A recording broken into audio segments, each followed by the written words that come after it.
Welcome back to Lifestyle Blueprints podcast, episode number 5, with one of my good friends. He's a special guest and he's a career firefighter, Joshua Massimo. Hope you guys enjoy this conversation. He's not only a firefighter, he does other things as well. Super hardworking guy, and I hope you guys enjoy this conversation and are having a great start to your new year. Happy New Year's and happy 2021. I hope you guys all have great goals, long-term and short-term goals planned for the new year, and I hope you guys achieve all those goals. So I hope you guys sit back, relax, and enjoy this great conversation. All right, so welcome back to Lifestyle Blueprints podcast. Your host, Jordan Dang.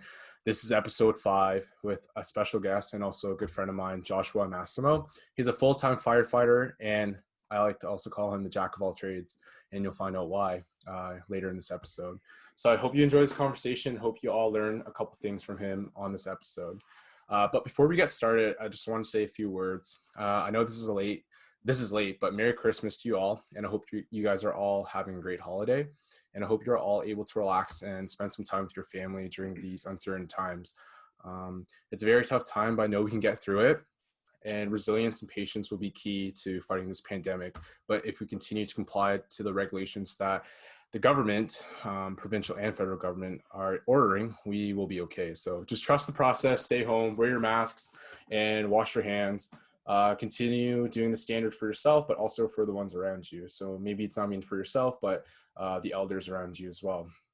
So thank you, Josh, for taking some time of your day to come onto this episode 4 to speak to me, or episode 5, to speak about your life journey thus far. So let's get started. So how are you doing, and how was your Christmas? Hey, buddy. Yeah, thanks for having me on. This is new for me, so just kind of bear with me. It's my first time on the podcast, but it was good. Christmas was pretty good, pretty low key. Worked Sure. Christmas Eve, and then I've been off for a few days, so that's been nice. And then, yeah, just pretty much the same as what everybody I think is doing right now. Pretty low key. Did some social distance stuff with my in-laws and my brother-in-law and sister-in-law and stuff, and the kids the other day, and had sort of an outside hangout, so stuff like that. But sort of seems to be what everybody's doing right now. But it was good. What about Yeah, you? it's Good? good. Yeah, it was good. Just kind of went home to the family and saw them, and I know it's kind of against the laws, but I did what I had to do. Well, like I did like what I had to do to come home and like visit my family. So my dad really wanted me to come home and kind of see him and like see the kids as well, like Joanna's Yeah. kids. So that was also good. But did a lot of social distancing too. But I got a COVID test, so I think Did you? we're all fine. Yeah, so it was negative, so that's Yeah, good. good. Good. So I How's don't your know if I family gave doing? you. Good? Oh, the family, yeah, like they're Yeah. good. They're happy to see me. I don't really go home that much, other than just like maybe once a month, but it's kind of a far trek for me going from Toronto to Brockville, even though it's like 3 hours, but I just like Hmm. hate the travel time. It's Yeah, it's not a kind of fun drive. shitty. It's not Yeah. a fun drive at all. It's boring. But with that all being said, I don't know if I gave you a great introduction. So if you want to give the listeners like an introduction of yourself and like who you are. All right. Yeah, what's I your don't know what job? to What's your say. Yeah. job? Right now, I am a career firefighter with the city of Brockville. I've been there 7 years next month. So I started in January of 14 with the city of Brockville, and it's been great. It's the best job in the world. I keep saying that. I've said that every time anyone's ever asked me about it. So yeah, I've been with them 7 years now, and I write next month to be a captain with them. So hopefully that could lead to some new responsibilities and some new adventures, and a bit of a challenge for sure. And hopefully successful in that. But so yeah, I'm doing that right now. I work part-time at St. Lawrence College with the pre-service firefighter program there. That's been probably 5 years off and on there, 4 or 5 years off and on. I do a little bit of the skills, teaching firefighting skills to them. And then I also took on the fitness for the 3rd year in a row. So I teach fitness for the firefighters right now. Other than that, I started in the trades. I got my background in the trades. I worked construction through high school. Sort of did that thing for a while. Really enjoyed that. Got into the plumbing trade. Did that right out of high school. Same time I was volunteering in the fire departments. Got on a great volunteer department. Sort of did that for a while and really enjoyed the plumbing career. And then got those mechanical skills and have been kind of snowballed off that, just with what I sort of do on the side and for friends and family and around the house with some renovations and some house flipping, stuff like that. So other than that, let's see, supposed to be married this summer. Didn't get married, obviously, with the COVID stuff, so that didn't happen. Yeah, for sure. Things happen, it's all good. So next summer, hopefully, fingers crossed, we'll see what happens. That's about it, bud. Yeah, What else you want to listen? so even with like COVID-19, has it kind of like slowed you down? Because I always knew you were super busy with like your part-time job and kind of just like doing other things as well. Has it kind of slowed you down in that regard, or has it like have you been only doing firefighting? It has slowed down. Like the college obviously stopped for a while and then came back with the restrictions that were put in place. But that's just been a bit of a different experience at the college. They've sort of taken what they're doing there and separated groups and made smaller groups and had sort of like pods within their companies and the class so that there's minimal contact between different students. So that's kind of Yeah, changed, but it's still kind of gone on and been fortunate enough for it to kind of keep going. So I don't know what'll happen in the new year. I'm hoping that they'll keep going, but so that's been, it's been continuing, but obviously a little bit different than previous years. I'm used to teaching upwards of 35 plus students for fitness twice a week, and now I'm teaching 7 or 8 oh at a shit, time. So yeah, it's a bit of a different dynamic, but it's still obviously it's enjoyable, it's fun, it's I still love that shit, but yeah. it's it's just a different beast now, but it is what it is. So yeah, things have changed a bit, but other than that, more time at home, more time spent, that sort of stuff, and less social time, but it's nice to spend a bit more Yeah. time at home. Yeah, for sure. And I guess COVID-19 kind of impacted your job outside firefighting, but has it impacted firefighting like your career at all? Like, did like within the fire department, did it impact it at all? Like in terms of like the people or the roster, how you guys do things? Yeah, like fortunately, we've been very lucky in Brockville to have no cases come through, knock on wood, come through the department. We're a smaller department, so I think that would really hit us hard if anyone were to come down with COVID. But fortunately, we haven't had that happen yet. Yeah, Day-to-day operations are a little bit different in terms of less less PR events, less public interaction. So it's unfortunate because I think that's the stuff that a lot of us like, where kids can stop by and get a tour of the fire truck and come in, and we can have that social interaction. The kids could come in and sit in the fire truck, and we could go to people's houses and talk about smoke alarms and all that sort of stuff. So that sort of stuff is slowed down because there's less public contact, which is for the best right now. yeah, But overall, there's just more PPE and more personal protective equipment and some more protocols put in place for our responses, just to protect us and protect the public and our other firefighters as well. So that's been good. We've been really good at using proper PPE and adhering to those rules, as well as around the stations, wearing masks and doing more cleaning than ever before, and more sanitizing and wiping down surfaces, and just really being a lot more diligent. So it's certainly it's been a bit of a learning process, but we've always been known to be quite clean in the fire service, and we're always mopping and cleaning and doing yeah, everything else. So it's nothing new for us, but it's just yeah. a bit of a change. Yeah, for sure. So moving on from that, so can you tell me or tell the listeners as well, what was your inspiration to become a firefighter? Were there any internal or external factors that influenced your decision to pursue a career in firefighting? Man. um, it sounds silly. Like I tell people this all the time. When I was a kid, I wanted to be a firefighter, right? I Yeah, would I was the I always stood there and you watch the parades and the fire trucks go by, and you stop everything you're doing to watch them go screaming down the street with the lights and sirens and everything too. And I think I really enjoyed that as a kid, but then I sort of forgot about it through my youth, my adolescent years, and then as I um, was later in my teens, I kind of I was working more construction and fairly labor intensive jobs, and really enjoyed those. Enjoyed the working with tools and the hands on side of things. and just the building construction, and just really enjoyed that side of it. But I was also hitting the gym and really starting to develop a passion for fitness too. Yeah.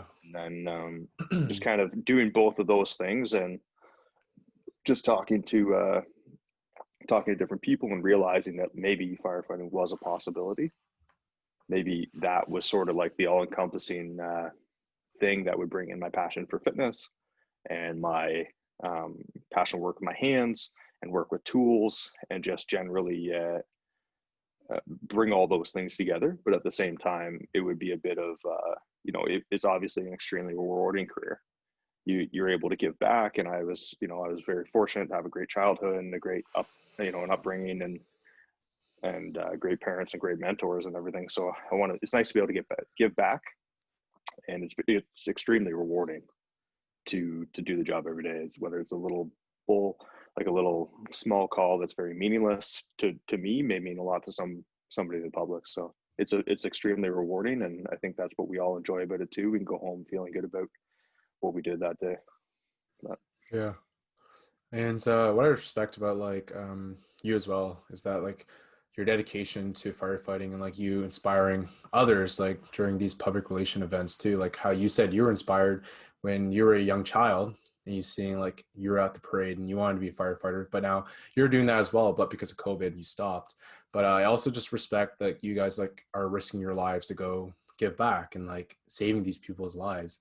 So that's a great thing. And just for the viewers and listeners, Josh is like one of the hardest working friends I know. Like this guy grinds. This guy definitely grinds. Come So on. Yeah. no, man, you've been always like a good role model because you take on multiple things at a time, and you are able to kind of like balance it all, and like are still like one of the most successful people I know, Brockville and even provincially and nationally, like from out of all my friends. So that's awesome. I appreciate that, brother. Thank you. I really appreciate that. It's just I've I've notoriously been known to always take on a little too much, so that's definitely a flaw. It's a little time management and fitting it all in, and so it's I appreciate that very much, though, man. I appreciate everything you've done. I've always looked up to the way you and the family and everything you've done lifting wise and career wise. It's always good to see, buddy. Thanks, man. Appreciate that. So what does it take to be a firefighter? Like what kind of education do you need? Other experiences like trades, because I know you said you work in construction. Like what does it take? So right now, more than ever, yeah, it's certainly getting harder and harder to get into the career. Um, years and years and years ago, it was still competitive, but now it's more Yeah. competitive than ever. Um, Basically across, I'll just speak for Ontario because I haven't really applied or dove in much across the country. But in terms of Ontario, you basically there's an Ontario pre-service firefighter program that is offered to several colleges in the province, and they're quite competitive to get into the program to begin with now. And there's a lot of colleges, including St. Lawrence College of Brockville, that are pumping out really great programs with really great students with a ton of knowledge. So step one is definitely getting that pre-service fire program. Step two, the other way to go about it is to join a volunteer department in your local community. It's my number one, I would say, if you could do anything to start building that resume, that's what I would do, because you're getting the firsthand experience of doing the job. You're doing the same job.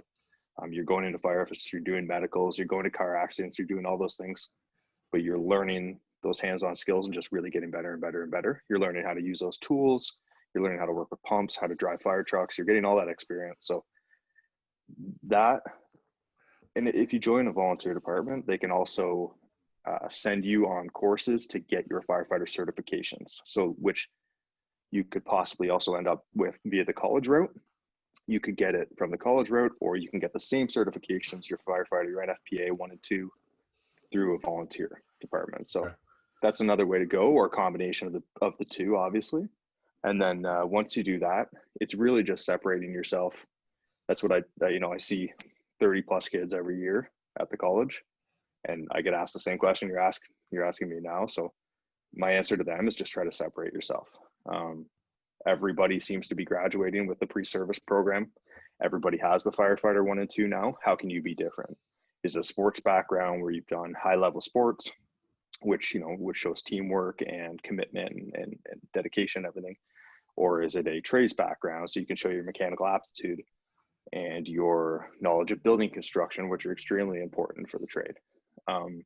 Or is it maybe you've gone to university and they can see that you've spent 3-4+ years and gotten that other and have got that other degree to really separate yourself? So just something to separate yourself, whatever it may be, from the masses of other people too. So that's what's certainly important. Yeah, so just making yourself unique then, I guess. Yeah, like yourself. Just making yourself, just separating yourself, and just showing that you're more than just the check on the box that says I've completed this.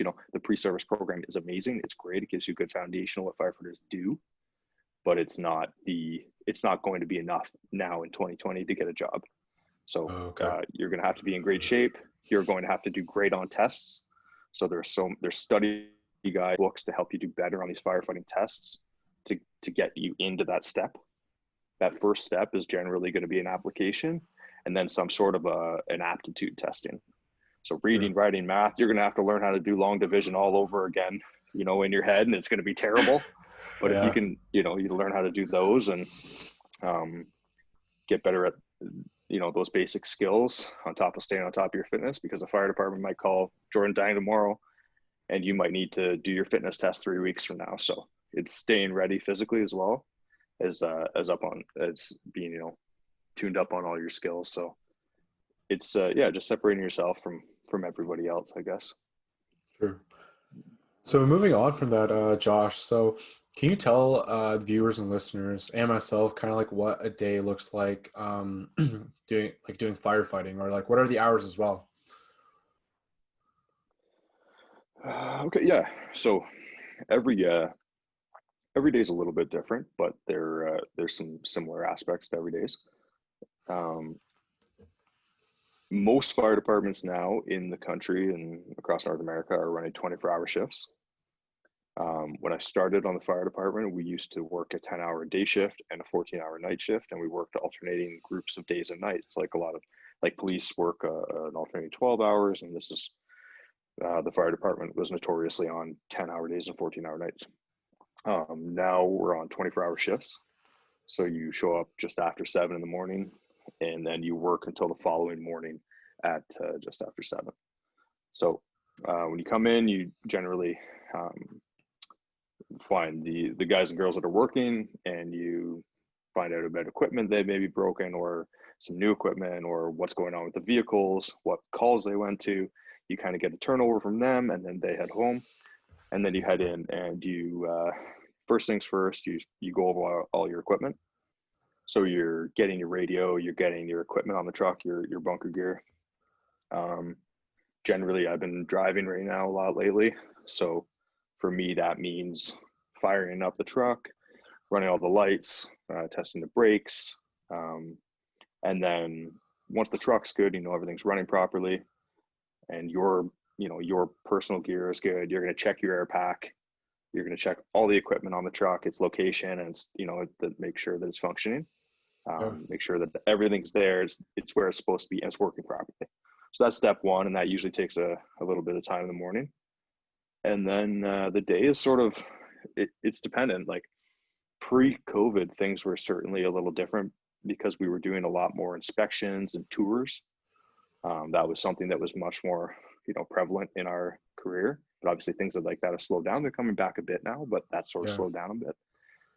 So you'd mix in some sort of PR or public education element, whether it was working with a class with our fire prevention in a public school, or you did a tour of a long-term care home just to pre-plan for an emergency. So we're still doing a bit of that for sure.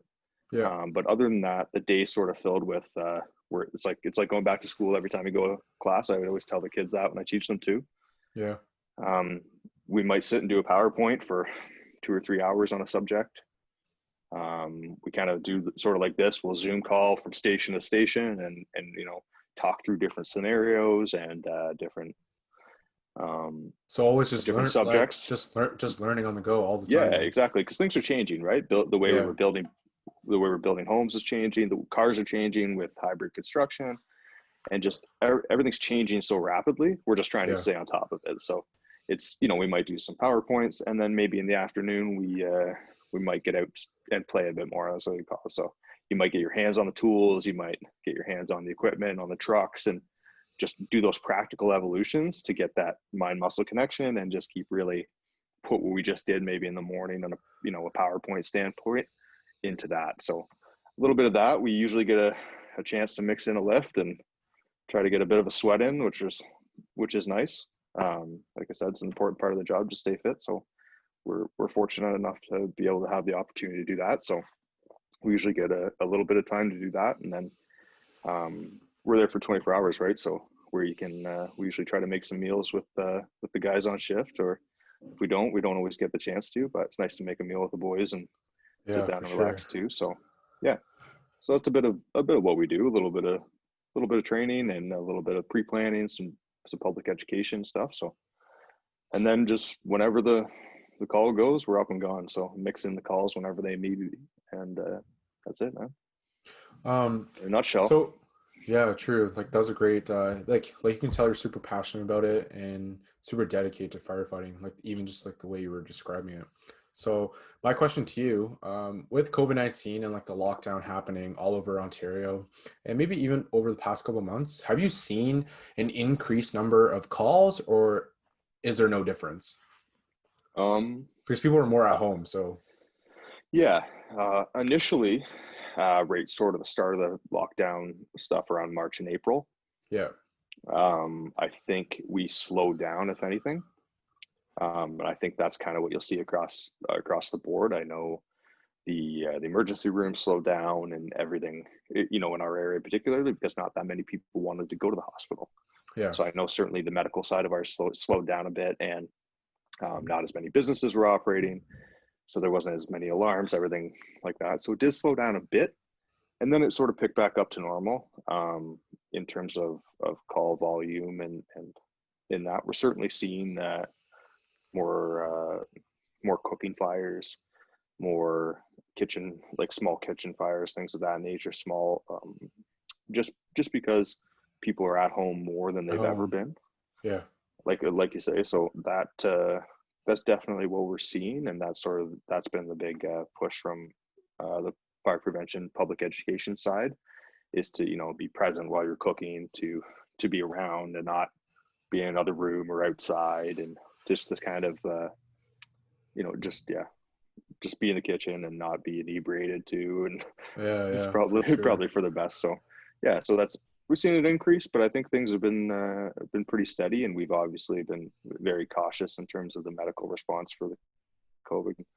Like I said, we've been very fortunate to be in a community where this isn't as huge as some other communities. Hasn't impacted them as much. So I know there's some brothers and sisters off, and Mississauga, I think right now is 16.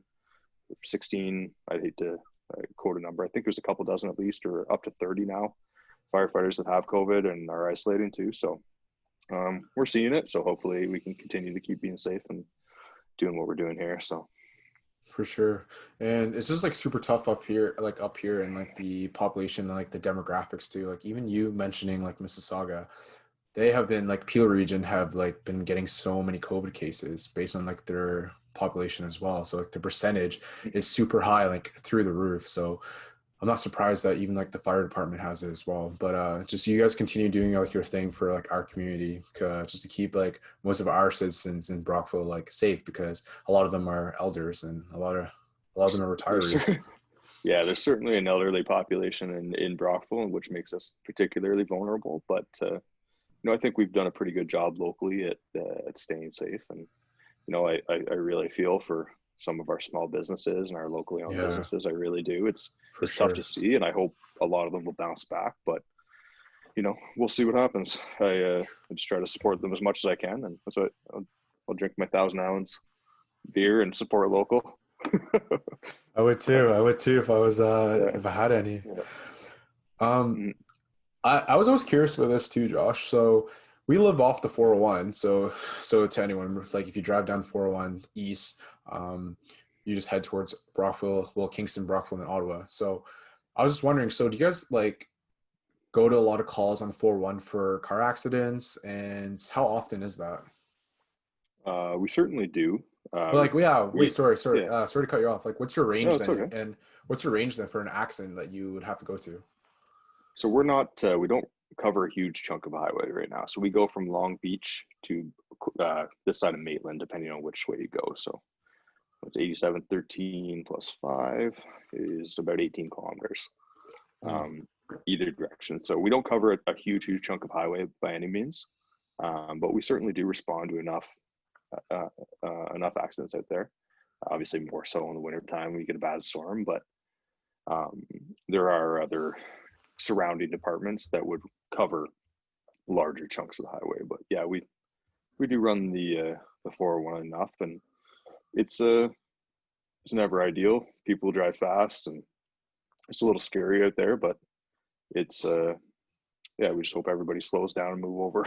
That's all I have to say. Moves over, yeah, Yeah, move seriously. over and slow down, because it's a little different when you're standing on the side of the road and somebody's up past you at 100 kilometers an hour. So slow down and move Yeah, over when you see us. We appreciate it. It's all good. yeah, for sure. So I was gonna ask you if you could tell me an experience or your first experience ever going for a call ever as a like a young firefighter. Like how scared were you and how anxious were you? Excuse me. I was certainly nervous. I got my career started as a volunteer. Yeah, So I started like, you started responding to calls and kind of got the you got that feeling. You had the adrenaline, like we all wore pagers, right? So the pager would go off, you'd respond to the station and go as a volunteer. So that's the way there's so many departments are across the province in Canada. Um, and then I got onto the career side of things, and it was that same feeling, and just elevated. You could be here and everything could be calm. You could be having a meal. You could be sitting around training, shooting the shit with your buddy like this. And then you go from here to here in a minute. And your heart rate goes up, your breathing gets heavier, and it's your adrenaline just starts pumping too. And I'm gonna say it doesn't ever go away, but it doesn't ever go away, but you sort of get used to it and learn to manage it. You, you know, I'm not nearly as wound up as I was when I first started. yeah, I've been to enough calls. I'm certainly very green and very early in my career still, but yeah, I've been to enough calls to be able to manage my adrenaline a little bit. Obviously when you hear the across the tones or across the radio that it is a working fire or something like that, or whatever it may be, you're going to get a little more excited. But it's sort of what separates being more yes, just getting better at the job and just honing in on the skills is being able to reel back that adrenaline and just focus on your training, focus on your skills, keep calm the best you can. Because when you arrive on scene, it's somebody's worst day, man, right? yeah, Like for if you're sure. calling the fire department, it's your worst day, right? Yeah, So it's a matter of when we get there, if we're here and they're here, it's going to go to here. yeah, Right? no, So if they're here and I'm here, we can kind of bring them down and have that, yeah, you know, shit's hitting the fan. I get it. It's a bad yeah, day yeah, for you, right? yeah, But if I'm calm and I'm professional and I know my job and I look and and all the actions which I'm taking are smooth and it looks like I've done this and I could do this in my sleep, fires go out, people get saved, and everybody's happier, and it just it just calms everybody down. So I certainly get excited still. We all get excited. I think, like they say, like the day you lose that excitement is the day you should retire, right? yeah, yeah, Because I think you can talk to somebody on the job for 25, 30 plus years. They're going to tell you, man, I love this shit. I love it because I love this shit. yeah, We all do, right? But we have the best job in the world. So it's a matter of being professional and honing those skills and honing that adrenaline and honing that. that excitement and just really showing up, being professional, and just knowing your job, because that's not the time to fall apart, right? Yeah. So yeah, it's exciting. It's always going to be exciting. I get excited talking about it, man. I know. But, And I was just gonna say, like, yeah. it's like to all the viewers and listeners, find a job. Like I've said this in other podcasts, find a job or like talk to like start networking when you're like in university or even like in high school. Find that job that you want to like be a part of, and then you'll talk like Josh because he's so passionate about it and he's like dedicated. And it's like, and it feels like for me listening to Josh, it doesn't even feel like he works like a day in his life because he loves what he does. So with that being said, Yeah, man, that's a great point. I've said that before. I'll say that again too. You know, I enjoyed what I did before, and I know guys and girls that are in different careers, whatever it may be, and they you could tell that they love their job. yeah, And obviously, like, no job's perfect, right? We all have shitty days, and we all have days that we kind of, you're mad or you're grumpy or you didn't have the 100% day, right? yeah, That's normal. To love every single day is not going to be real. yeah, for sure. But you know, if you're really enjoying it, and you're and you're passionate about it, you'll kind of have more good days than bad days, and really be able to grow in that career. So like you said, try to find a mentor, or find somebody that's in that job that you want to do, and just pick their brain, man. Yeah, it's just like picking their brains for sure because I feel like when I was growing up, and not knocking on my parents, but I feel like they always wanted me to be a doctor, but I never really had those resources and that mentor to kind of like ask questions about and then kind of like pursue medicine. So with that being said, to all the listeners, like remember to find that, like find what you want to do, and like what Josh said, find that mentor, find that person who can kind of like take you on and guide you through those like journeys and those obstacles to get to where you want to go. Yeah, that's so important, man, because I think, like what you're saying, you've done it too. I'm sure I've done it too. If you find those people in those careers, a career they're passionate about, it doesn't have to be a career, whether you're passionate about anything, a hobby, Anything, yeah. it doesn't really matter, right? If somebody is genuinely, you know, is in that career, has perfected that skill, whatever it may be, weightlifting, right? Like we talked about it Yeah. too. Like I looked up to you and to Chris a lot too when we started lifting more, right? Yeah. Chris and you were so skilled at it that I just dove in head first, and I immersed myself as much as I could in, and just got, you know, you just have to take a step back and be like, I know I'm a few years older than you guys or whatever. I've probably been lifted 10 years longer than you, right? But you're so good at it. Your skill is there. I have a lot to learn from you. So it's taking that step back and then just really picking your brain on skill and technique. And I found the people that are in those positions that are good at those skills, or maybe in that career that you want, they're happy to talk to you, man. Yeah. I haven't met anybody, and you know, if you do meet somebody that's not happy to talk to you, you're not going to give it to them. Yeah. You know, it's not going to last, right? Like, yeah, Yeah. don't worry about it. Move on and find somebody that really is willing to help you, because there's so many people like that are in that position that just want you to be there with them and want to push you to be better, right? For sure. And you'll find that, you know that, I know that, right? If you find somebody that's really good at something, there's no secret. They're just going to tell you exactly what it is, and because they want you to be doing it with them, right? Yeah, So for sure. And yeah, with like kind of like add on to what you're saying, like I feel like I hear advice every single day at my job, especially now here in Toronto, at Mount Sinai and Sick Kids, because I still talk to like the residents who I work with about medicine, and like they're more than happy to kind of talk to me about it. And then our conversations end up being 30 minutes or like an hour talking about things. These people, like, if these people aren't willing to like give you advice, they're just greedy and just selfish and just like don't want to see you succeed. But for the majority of the population or whoever's in that specific discipline, they're more than willing to like give you advice because they want to see you there, like you said. yeah, people are generally people are very apt to talk to you and help you learn. That's what I've noticed anyways. Yeah. And Josh, I was just gonna say about like weightlifting too. I know you like kind of picked our brains, but you were a quick learner, and I was impressed like how strong you did get, because you like you kind of like still wasn't there, buddy.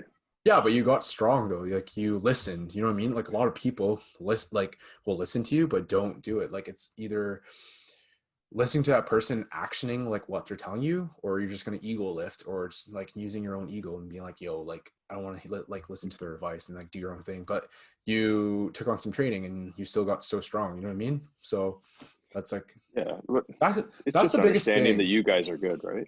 Go ahead. But no, but like I like thank you for saying, but like with anything in life too, um, if you're gonna listen to someone, like take that advice and actually cherish it and like translate that into your life and use that into your like use that in your life. Yeah, I think there's a, I think they call it, I read that not long ago, like active listening, right? So there's listening and then there's active listening. So Yeah. listening is just having that conversation. It's like when you meet somebody and you forget their name immediately, right? Yeah. That's just listening, right? But like active listening is listening to what you're saying, digesting it, and then sort of, really working it around and understanding it, and then Yeah. responding. So that's sort of what I like. It's something you can try to do a little bit more, but when I bring it back to what the lifting with you guys, like it's recognizing it's dropping the ego a bit and recognizing that somebody younger than you, somebody whatever it may be, smaller than you, bigger than you. I'll just relate it to lifting. Bigger than you, smaller than you, younger than you, older than you, whatever it may be. They may be way better at that. That small thing. They might be able to bench more, squat more, deadlift more, whatever. All those things, like you guys. So it's just taking those things and then recognizing that you guys are so much better and saying like, okay, what can I learn from them? Not going the other way and saying, oh, forget them, sort of thing, right? Yeah. It's just recognizing that you have those skills and then just picking your brain and try to get those skills from you guys, because you're a wealth of knowledge on something you don't even realize you are, right? Like Yeah. you guys were a wealth of knowledge for me, you and Chris, on just on technique for lifting. And I've lifted since I was 15 years old, right? And but I hadn't power lifted. I hadn't squatted like a power lifter, deadlifted like a power lifter till I was 27, 28, Yeah. right? So it was I still had a lot to learn, and it was nice to be able to pick your guys' brains on that shit. That was a ton of fun. I miss lifting like that. So hopefully we'll get you out of the home gym here soon, pal. Yeah, I need you to train me again. And Josh, like getting strength training from, or like picking our brains about strength training. I got a lot of good advice about, I guess, physique and like conditioning and nutrition as well. So I picked his brain about that kind of stuff. Because he didn't mention it, but he used to be a physique competitor. This guy, yeah, I this try guy's not to D's. mention it. Yeah, I try not to yeah, this mention it. guy's D's. But Yeah, we forget about it. I just wanted to ask you a question about kind of like the squad on like on the daily. So in Brockville, what is like the squad, the amount of people on a 24-hour shift that responds to a call? Okay. So this one's going to be a little different. You're going to, if you talk to, hopefully you get a chance to talk to somebody else that also is in the fire career. I got some really Craig? cool guys that you could talk to. Yeah, you can talk to Mace. Um, so our department is a lot smaller than a lot of the larger career departments that you'll see. Um, so our full complement, we have 2 stations, Yeah. and our full complement, meaning nobody's off on vacation, nobody's off, whatever it may be, on a course, whatever it is, right, is 7 firefighters at a time. And that's separated into 2 trucks, a ladder truck and a rescue truck. So the rescue truck is at our downtown station, where it's a quicker response to the highway, and then it's the core of the city. Okay. And then the ladder trucks, which are obviously significantly bigger, are at the uptown station, where they can all fit in there too. So I didn't between even the know that, 2, bro. yeah, now you know. Sorry to interrupt you. I Yeah. didn't even know like there was ladder trucks that were bigger than like those ones. Yeah. So Yeah, we have continue. Sorry. a 78-foot ladder, and we have a 100-foot ladder too. So we should be able to hit most of the buildings in town, other than you obviously get into the tall ships and a couple of Tall the big other ships. ones that are Yeah. exceptions. But so there's full complement of seven firefighters, 2 captains, 1 at each station, and then 2 firefighters at one station and 3 at the other, with a full complement of 3 and 4. But we can have up to 2 firefighters off on vacation, lieu days, whatever it may be. Yeah. So our minimum staffing is 2 and 3. So our downtown station will be staffed on the rescue with 3 right now. So a driver, a captain, and then we call it tailgate, because back in the day, the firefighters used to stand on the tailgate, right? And you'd always see those on the back of the truck riding down the road. So their backseat, still called tailgate. So 3 downtown right now, and then we have 2 uptown on the ladders. So driver and a captain right now.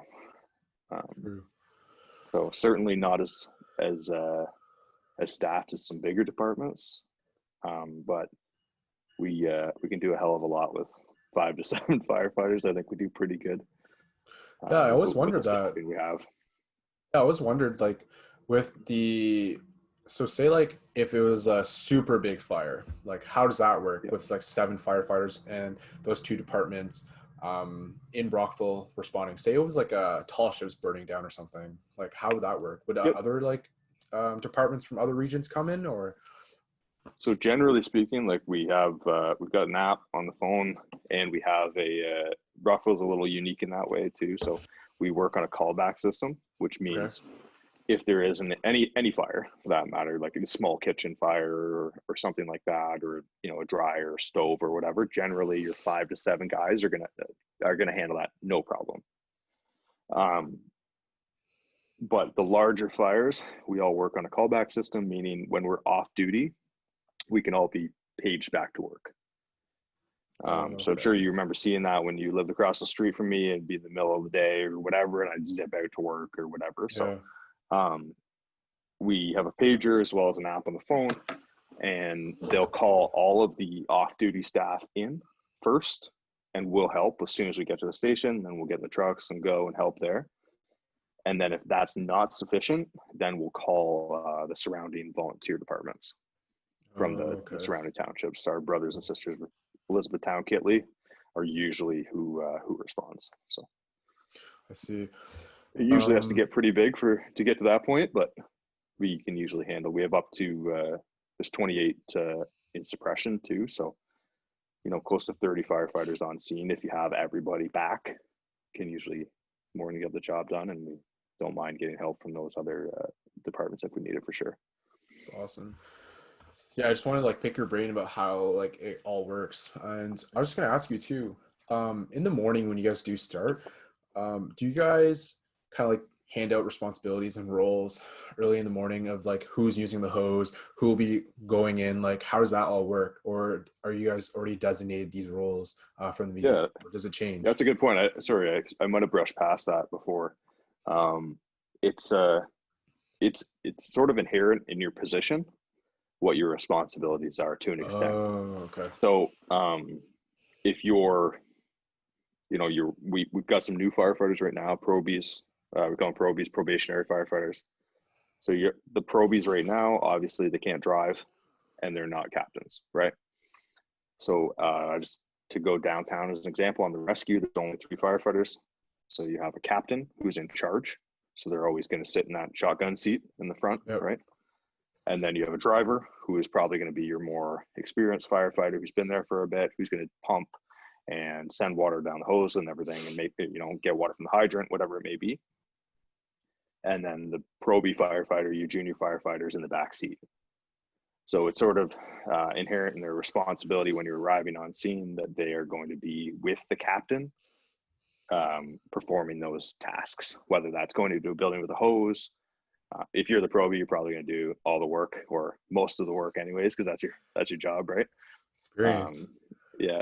But you're going to have the guidance of the captain right there, and they're going to be right beside you to help you do all those things. So you're going to be on the jaws. You're going to make the hydrant and do all those sort of small tasks, but you're also going to have the guidance of the officer there to just make sure that you're doing those things and just not throwing you in the fire, so to speak, right? So yeah, it's inherent in your position, but it does vary a little bit for sure. But generally speaking, we have our who's doing what is inherent. Okay. I always wondered that. I always wondered how that is like kind of determined at the scene? Like, oh, like I don't know, you guys are just like, oh, you go do that, you go do that. But I guess like you said, it's like inherited within the position. Yeah, it can vary a bit, obviously. Like if we arrive to sort of like an accident or something like that, you're obviously an officer is going to be in charge, a captain's going to be in charge of the scene and delegate tasks. Yeah, So that's when it might be more of up an officer's discretion to yeah, sort of say, I want you to do this medical portion and I want you to do traffic control. And then you're going to do this and then you're going to deal with the vehicle. They can delegate those tasks, and that's what they, that's part of their position, understanding everyone's responsibilities. But yeah, it's a little bit of both. It's situation dependent, but it's also inherent in the position too. yeah. So I always wondered. So like the objects on top of the lights. So traffic control, like you were mentioning. So you guys changed the lights. Like, how does that work? So, oh yeah, yeah. For the Opticom you're talking about. Okay. Sure, So yeah, yeah, there's whatever a that thing's called. yeah. So when that's just more so for when you're responding to a call. So Yeah, it's a little square LED almost to make it yeah.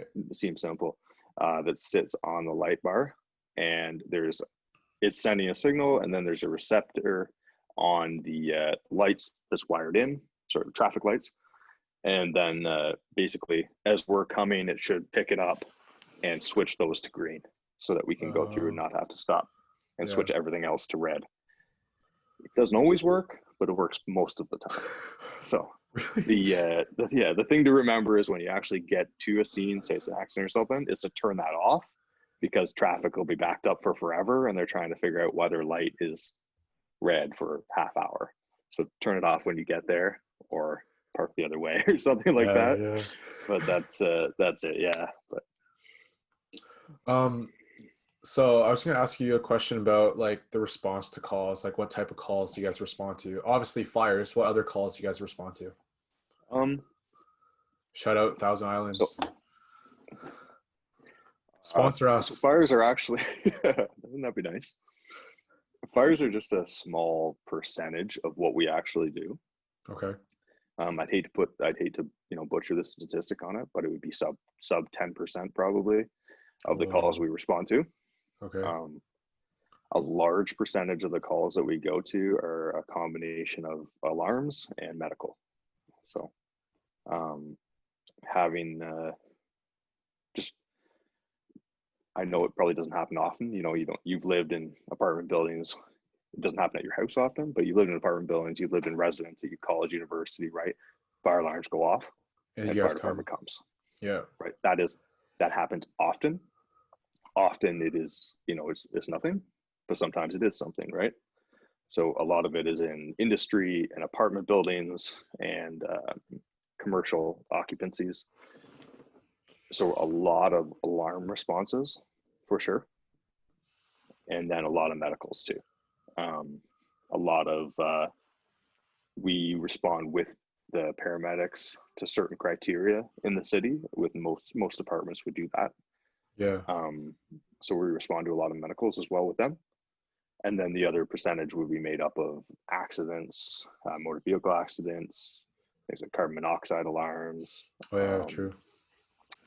little sort of the oddities like an elevator rescue or a high angle rescue, or the niche ones or hazardous materials calls. But yeah, it's sort of a combination of all those things, with the majority being um, alarms, medicals, and small fires. Yeah. Very diverse. Very. That's why I call you the jack of all trades. And like all firefighters, they do respond to a lot of things, and they're super skilled in all of these different venues. So I know you said you have your captain exam coming up. Do you have any other short-term goals in any other venues of life, maybe with plumbing or teaching or fitness, anything else? That's a good question, buddy. A few things here and there. We've sort of dove into the real estate market a bit more this year. Like I'll tell people because they don't know, but I've we've been slowly starting to flip a few houses and Flipping, yeah. get into that game a bit. So this past year we got a little bit more into that. with a fiveplex renovation. There was some apartment buildings, and it converted to a fiveplex, and then we also have an Airbnb now. And then got into a duplex rental as well too. So I think short term, I think like would be getting a little bit more into the rental game. I enjoy it so far. Obviously, there's some hiccups and some pain in the asses and all the stuff that isn't enjoyable, but I enjoy that. Whether that's a bit more, like the rental game side of things, or it would be maybe flip some more houses and get in that side of things. I'd like to get my hands on some land. That would be nice in the near future. Yeah, for sure. Some acreage to do a little bit more hunting and, to walk the dog, to, just have some more space and things like that. So have some land, some space. So that's kind of a goal of mine. Just in terms of like hobbies and stuff that's keeping me busy. I'm not really doing any competitions, anything like that anytime soon by any means. So physically, I think it's just for me is just staying in shape and being consistent right now and a little bit of everything. So enjoying that, no real huge goals, but just really enjoying biking and lifting and just trying to stay as active as I can. Other than that, just kind of playing in those few couple things. I got a couple other things I'm working on yet, but I'll tell you about those things. So, sure. Are you still hunting or is it over? Because that's one of your hobbies for sure. Yeah, I'm headed out tomorrow actually. Tomorrow morning.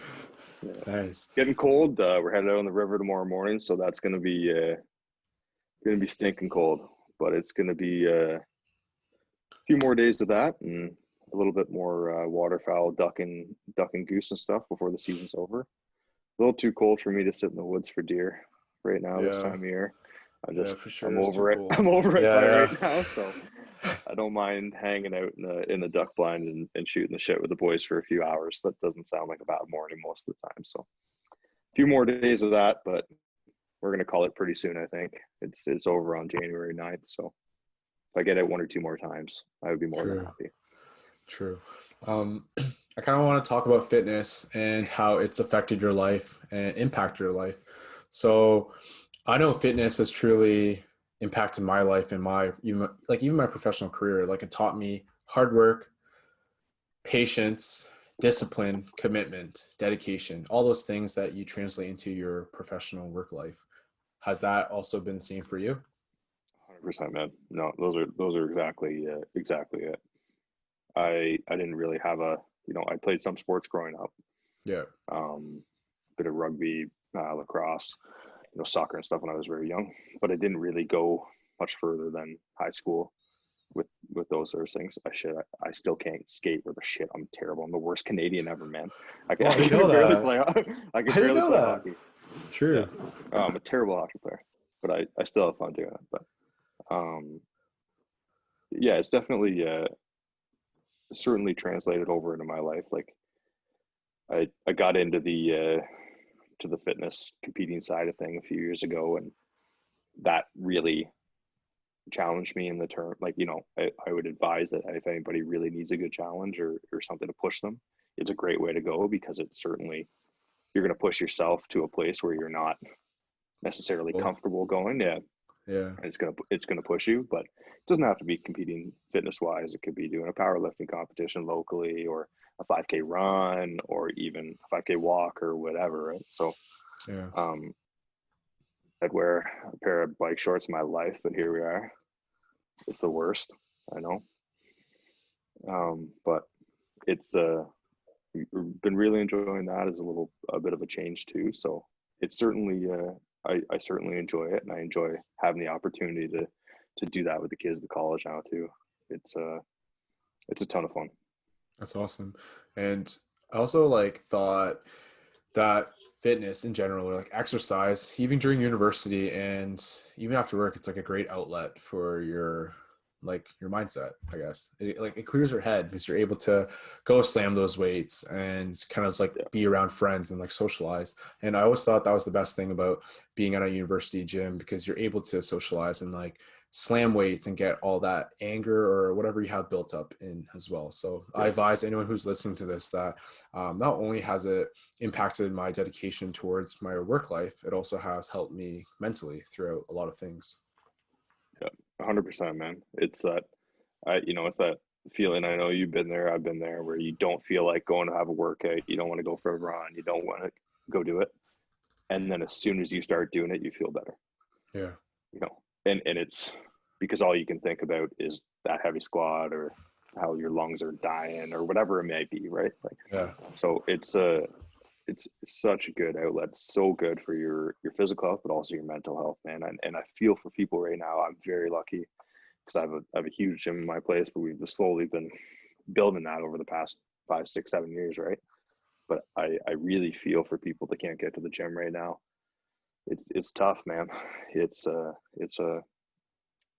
people need physical activity for their physical health, their mental health, and just that. Even if it's just there, because that's the only social. You get an hour a day that you socialize, and you've got some friends there, and you have a conversation. I know a lot of people, especially in the older community, have that. That's their social time, right? So, and that's great for their mental health. And like you said, it's just so good. So I feel for people. I hope that changes and people could start working out soon. But hopefully people can get out and run and walk and lunge in your living room and whatever, man, because it does help. Body squats. Man, it Yeah, is tough. anything helps, but It yeah, is tough. I hope people can work out soon. Yeah, it is tough.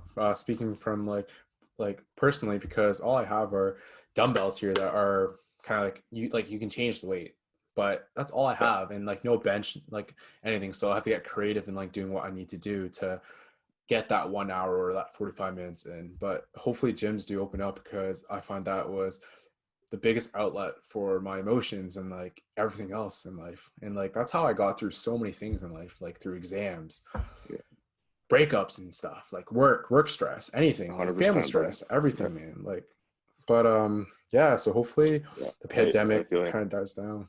We talk about your hobbies, we talked about fitness, firefighting. Am I missing anything? I feel like I'm just kind of going off the top of my head right now, asking you questions about firefighting, but am I missing anything That's all right, big? bro. I don't think so. I think you're doing a good job, man. You're new to this. That's good. I'm new to this. My first podcast. Yeah, you're like one of the best guests. All right, so I don't know. So I'm just gonna ask you some questions, kind of just for fun now. But in terms of music, who are your top 3 artists right now? That's a good question, bud. You're gonna hate this too, because you're not a big country guy. I am country guy. Right?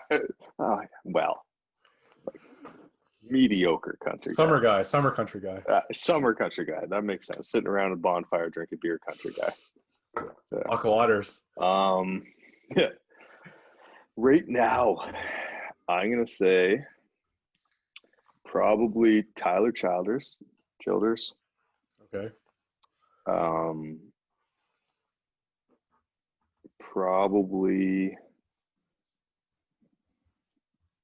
like Co Wetzel. I'm gonna name a few. Bunch of country artists you're gonna have to go look up after this. I actually don't know them. Yeah, Zach Bryan, Co Wetzel, Tyler Childers, Cody Jinks. So check those guys out. I'm digging them. They're young guys, like mid-20s, early 30s cats that are like bringing old school country back. Okay. And I'm digging it. So I'm digging them right now. Yeah, so it's not like Florida, Georgia line. It's none of that. No. No. You know, like there's some good more mainstream country out right now, but I'm really these guys are coming up in a serious way. So they're pretty good. So check them out. That's what I'm digging right now. I will. Other than hunting, working out, have you been watching any like interesting shows during the pandemic? Fuck. I binge watched everything like everybody did. Right? You do? Yeah. Everyone binge watched at least something at one point or another. What am I watching? What was your favorite binge? What was your favorite binge watch then? Like series? What You was pretty good. I like that. That's pretty messed up.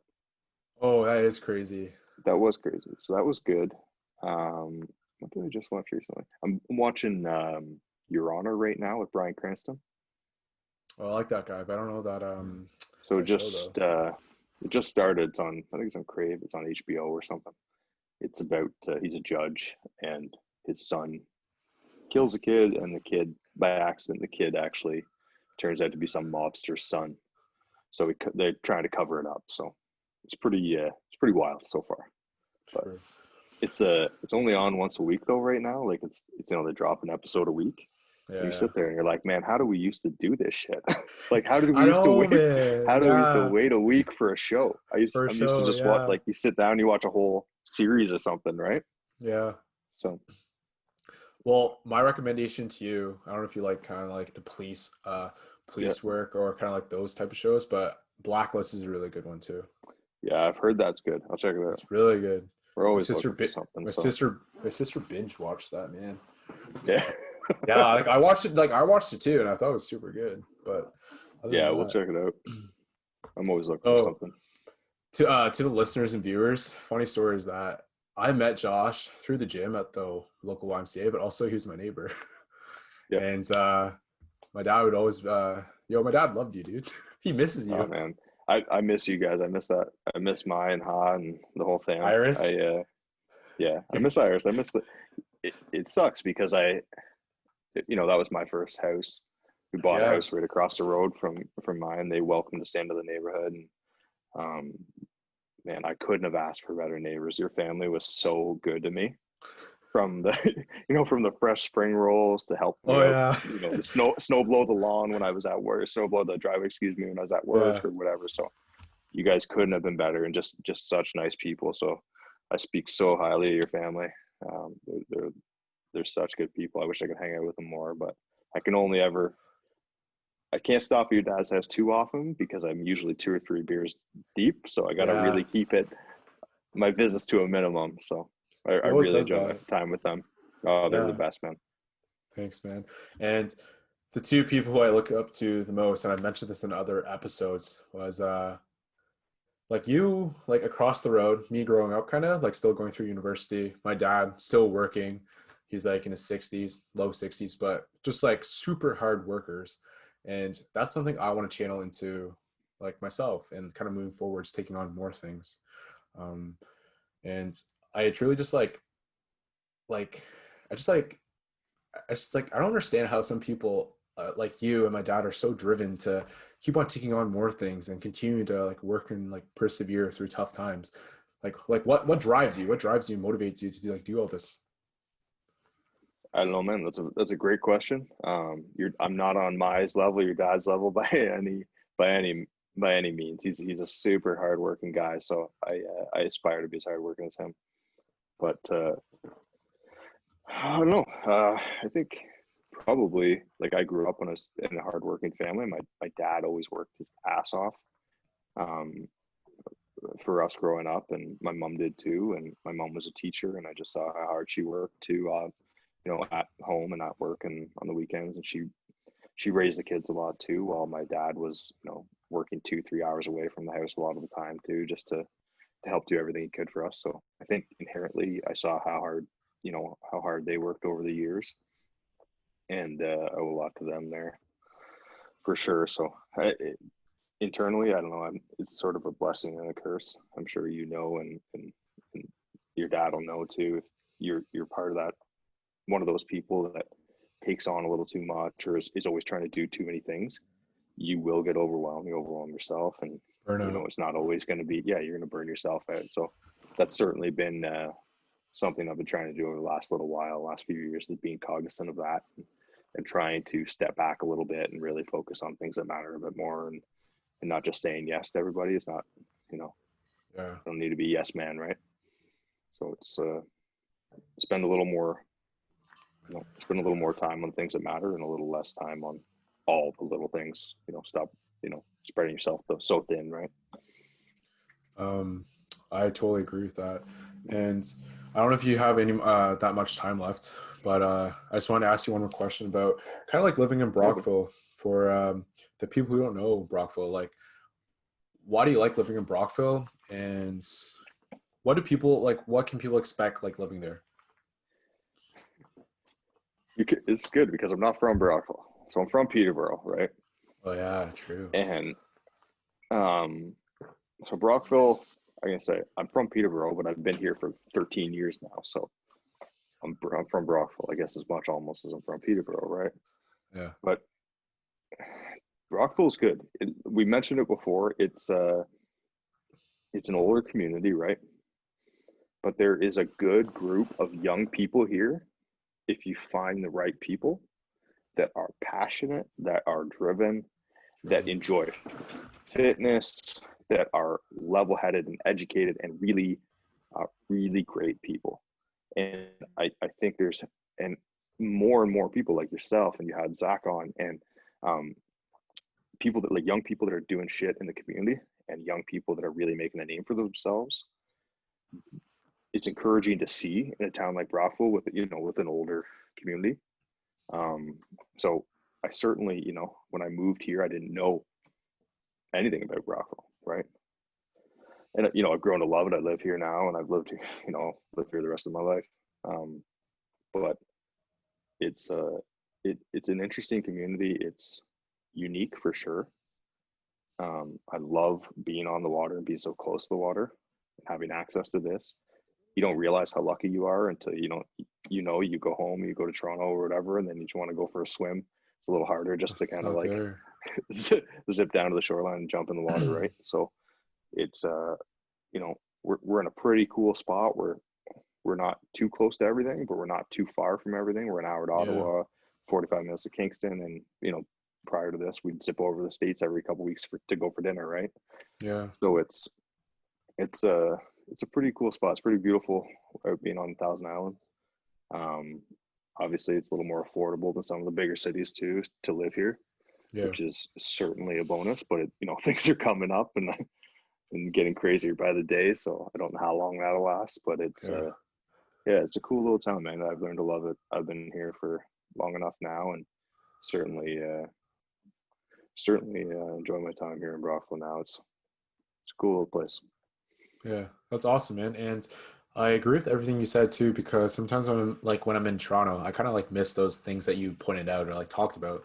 And whenever I am home, I kind of like appreciate those things, those little things, like the grocery Yeah, store being so close and the gas station, or even just the water being so close, and everything's in like a 1 minute drive in Brockville. That's what I appreciate the most. Because here in Toronto, you'll be sitting in traffic, you're transiting everywhere. And I think that's the biggest thing I hate about Toronto so far is like transiting to work, like going on the train yeah, and stuff. But even though it's like not a far commute for me, it's like 15 minutes, but I still like hate it. Like yeah. I wish I'd be like I'd be interested to find out. Like, I'm not from like a big city, right? So I say Peterborough because Peterborough people know Peterborough, but I'm from outside of a town, out Lakefield, which is outside of Peterborough.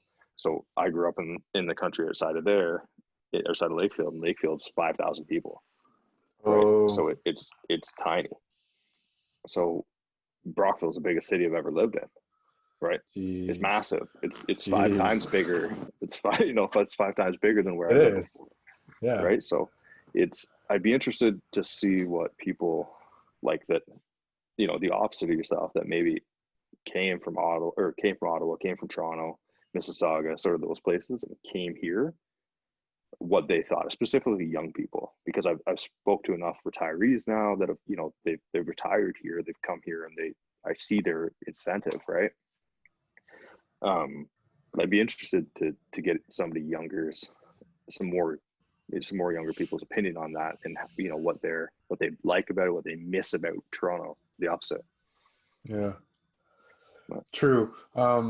I guess I went to school at Queens in Kingston, and I would say Kingston's like like kind of similar to Brockville, but obviously maybe 6 times bigger in terms of like yeah, population as well. No, even less, maybe like I think four, it's about but 100,000. So yeah, yeah, about four 100,000 times more. bigger. Yeah, but I feel like a lot of people who I met at Queens who were from Toronto, they loved the city like Kingston, but I feel like they would not fare well in Brockville, man. Like from like the malls, the restaurants, the bars. Yeah, Like we're not talking about the dirty bird here, but like yeah, they would not like that. But um yeah. yeah. Um You never know. yeah, for sure. But I just want to say it's a great conversation. I don't want to take up too much of Yeah, your buddy. time. And I appreciate you for Okay. coming on to speak about firefighting and other ventures in your life right now. And I hope everyone enjoys this conversation. Thank you, Josh. Do you have anything to say? Nothing, man. I really appreciate you having me on. I'm new to this, so all the listeners and viewers and you, thanks for bearing with me. I'm new to it. So any other questions, if anybody has any specific fire questions or job related questions, just reach out, man. I'm easy. Just let me know. I'm happy to help anyone that wants to get into this. Perfect. Yeah, I appreciate all your answers to the questions I asked you. They were super well thought out. Not even thought out. You were just like talking off your head, but they were super. I'd hate to listen to this back and see the way that I spoke. Spoke better than me, but I appreciate you again for coming on, giving insights about the job itself, the education needed, and the experiences needed. But I hope you stay safe during these uncertain times, my guy. And All I'll right, see you brother. soon. Take care. Thanks for having me, man. Take care. See you, buddy.